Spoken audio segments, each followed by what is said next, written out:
Hello, welcome to a new technology used by Defiance College. We haven't had the opportunity yet often to try this, and so we hope that it works well, and we'd like your reaction. I am Julie Fritz Bergman. You may have read all about me, way more than you would like to know, on the website. But you don't have to call me doctor, because don't have my doctorate, and you should really reserve that for the people who have done all that work to get through that. Wanted to give you a sense of myself so that you would feel a little bit more connected to Defiance College, and I've been working these several months with folks who would facilitate this. Special thanks to Matt Slowinski, our AV person here, who set this up, and we're going to be working this week, or today, on the cycles of the patriarchs in the Hebrew Bible. And by Hebrew Bible, in general, for Christians, this will be known as the Old Testament, usually mentioned as the Hebrew Bible because of the fact that almost all of it was originally written in Hebrew. And I wanted to share with you something that I do in class that seems to be meaningful for students. And I can talk a lot faster than I can type, so this is much better as long as our links work. Starting then with Abram and Sarai. Abram and Sarai, and I didn't even know those names when I was a kid, but that's what the original text will say. Those are the names of the two who came from Ur, which would be in modern-day Mesopotamia, modern-day Iraq, near the Tigris and Euphrates rivers, and Mesopotamia meaning the land between the rivers. Abram heard from Yahweh, "Go to a land that I'll show you," and he went. I wonder what I would do in the same circumstance. We find, though, that with the covenant, as we find in some other religions, of course, Abram becomes Abraham and Sarah becomes Sarai. Sarai becomes Sarah.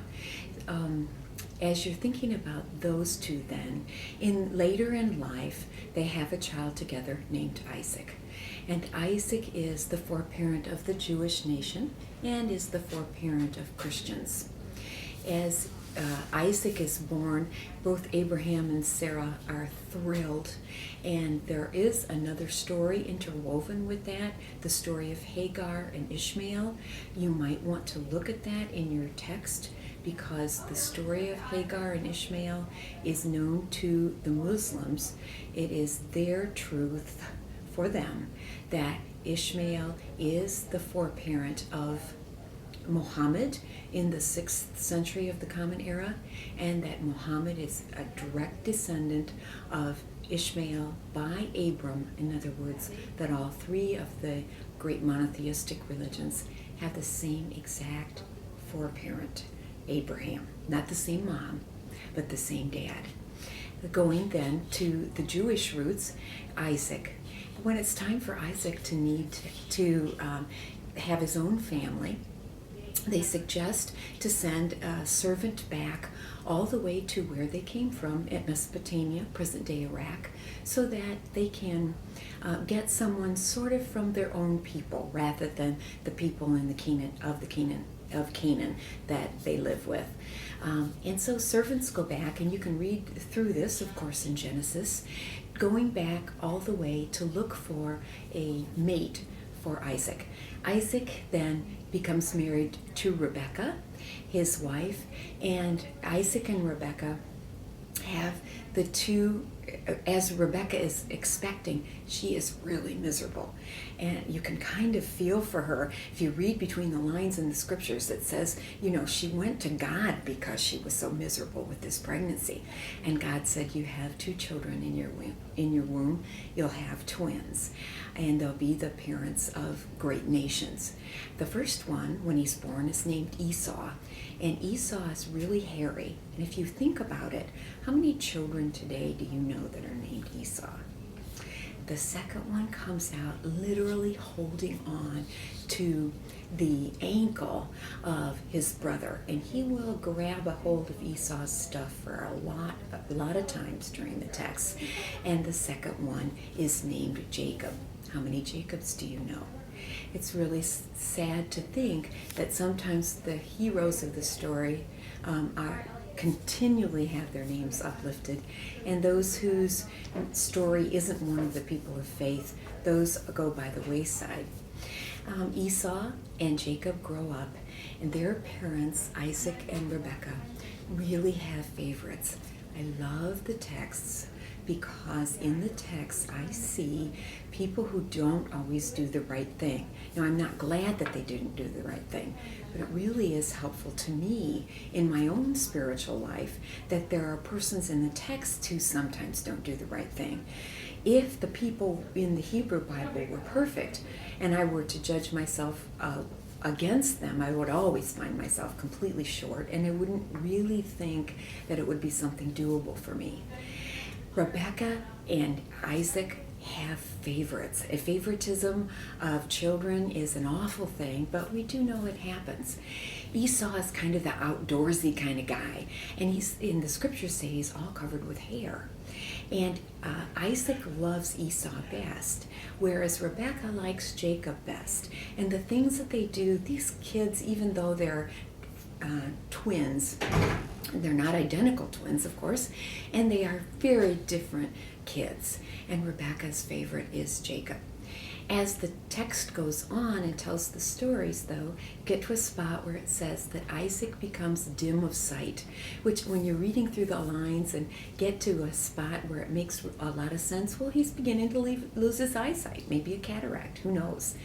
And as he is losing his eyesight, he gets towards the end of his life. Rebekah realizes that the inheritance and the blessing that are fulfilled within Judaism are about to be given. Now, naturally, every father doesn't know when or at what time he might die. But as Isaac gets older and older, he gets to the spot where he knows that his life isn't going to be lots longer. And so he calls Esau and asks him to go on a hunt and make a stew, and then he intends to give the blessing and the inheritance to Esau. Generally 2/3 of the inheritance to the oldest child, no matter the fact that they were twins. Well, when Rebekah realizes that the inheritance and the blessing are going to be given to Esau, she plots. She is devious. There's just almost no way to get around it.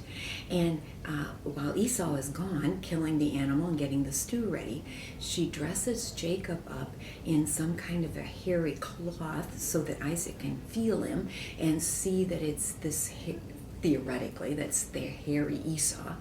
And also so that he smells more of the outdoorsy type, and sends him into Isaac, who obviously by this time can't tell the kids apart. Isaac said, that stew didn't take very long to make, but Jacob reassures him that he is Esau and he's ready there to take the blessing, which Isaac does.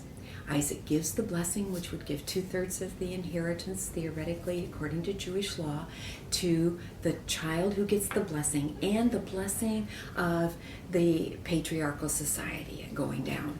It's amazing to think that you couldn't take it back if it was given to the wrong child, but they hadn't gotten to the law where the deceit was involved here, and Jacob receives the blessing. Well, Esau about this time shows up, and he is mad, and then Isaac is mad, and Rebekah says to Jacob, "Run, because I think they're mad enough to kill you. Why don't you run back to where I came from?" And so the story would continue with Isaac and Rebekah and their son Esau taking care of the property that Isaac had, and Esau doing the work, where Jacob has run off to make sure that, he's going to try to live out how long his brother Esau might be angry with him.